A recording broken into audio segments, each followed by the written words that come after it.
الحسن البصري عليه رحمة الله في أحد مجالسه العلمية كان يدرس طلابه، وكان يصف النبي عليه الصلاة والسلام، فوصف شعره وعينيه ويديه ولباسه حتى وصل إلى نعله الشريف عليه الصلاة والسلام، فسكت، ثم قال بحزن وهو حزين: كان له نعل نعلو بذكره.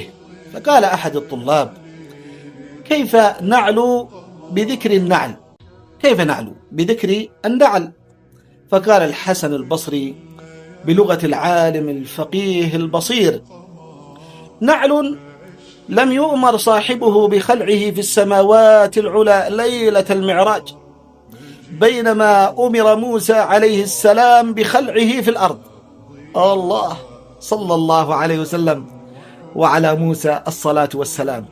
يا أحباب الكرام، فقه العلماء ورؤية العلماء رؤية عظيمة جدا، لكني أنصحكم بنصيحة أخيرة: كثروا من الصلاة على رسول الله.